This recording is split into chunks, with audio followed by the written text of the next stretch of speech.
Hello and welcome back to my channel. Today I want to jump right in and I want to talk about how narcissists emotionally manipulate you so that you end up second guessing yourself. Sometimes you can even feel crazy.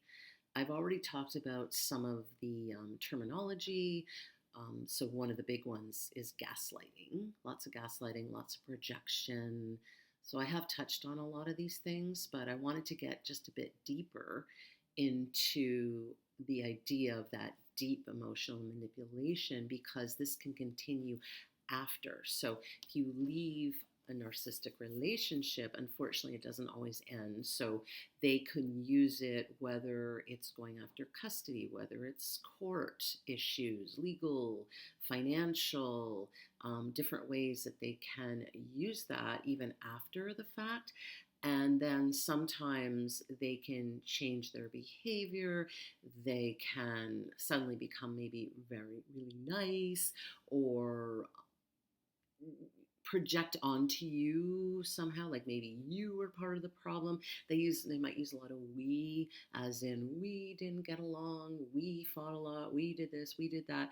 And sometimes it can make you question your own reality. And particularly if you're dealing with a more covert narcissist or vulnerable narcissist, or the ones that can be very charming, a lot of times you're fighting a narrative that they've created. So maybe with friends or family or other people, even mutual friends, they may not believe you because the narcissist comes off as so rational and so calm and maybe very charming, and they're sort of getting out in front of it, and they could already be saying things about you or spreading stories or creating some kind of narrative about you to make you look like the abuser.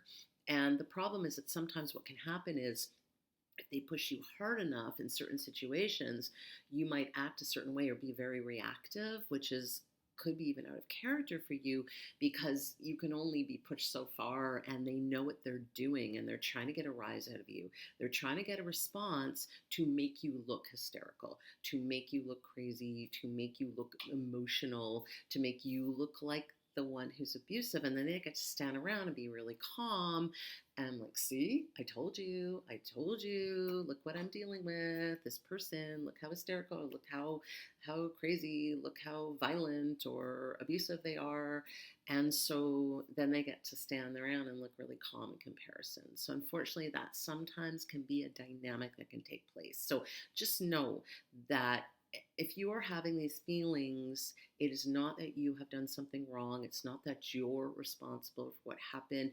It's them manipulating you emotionally. So the minute you second guess yourself, and this can be true in any kind of a narcissistic relationship. So it doesn't have to be a partner, a significant other. It could be a parent, it could be a sibling, it could be a friend, it could be a boss, it could be an employee. Like it really can fit in anywhere.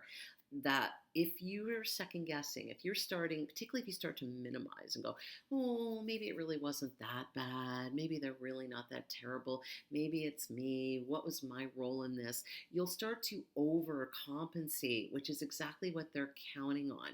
They know your weakness, and particularly if you're a very empathetic person, they're going to use that against you. If you're a people pleaser, you're the one who really has a lot of self-awareness. You have the job during the relationship of emotionally regulating them so it doesn't leave room for you. And then when you're left to grapple with your emotions and grapple with everything and try to heal, they can now be putting in little roadblocks or throwing, I like to say throwing bombs. And those can be subtle. And when they're subtle, it's harder. If they're just mean or nasty to you, that sometimes can be a little simpler because you can go, oh, well, look, their behavior's awful. But when they're putting on the charm, or when they're talking to you, they're sounding very reasonable, which happens particularly with covert narcissists, vulnerable narcissists, victim narcissists, the nice person, the nice guy, the nice girl, whatever. They're just like super nice, and everyone talks about them like they're this great, nice person. I know I've talked before that nice isn't kind and kind isn't always nice. So do not be fooled by the nice. The nice hides a lot. People are nice because it benefits them. They're not doing it for you. And so just keep that in mind. If you're feeling crazy, that means you're being manipulated. So the things to do, what are the tools? Because probably people want to know, what do I do about this? Is really to continue on, stay the course. Keep doing your healing, work with a therapist, figure out the patterns, name them, read some books, articles, watch some YouTube videos about this.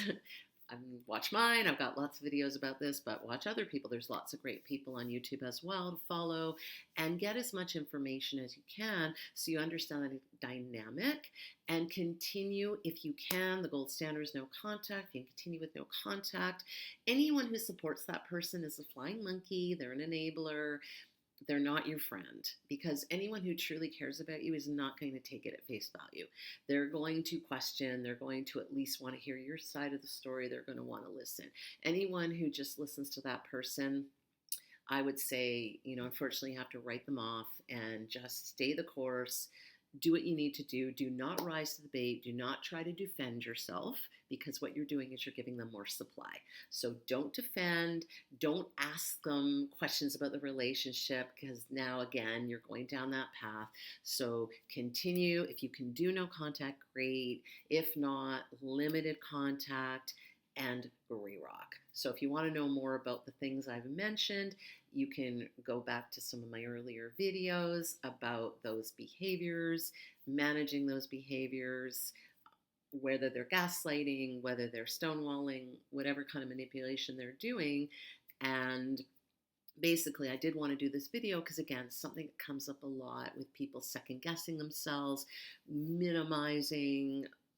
It's hard to wrap your head around that this person can be like this, because we want to understand, we want to analyze, we want to understand why they're behaving the way they are.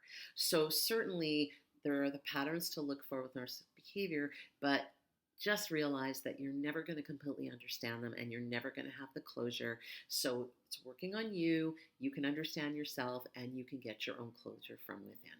So I hope you found this helpful.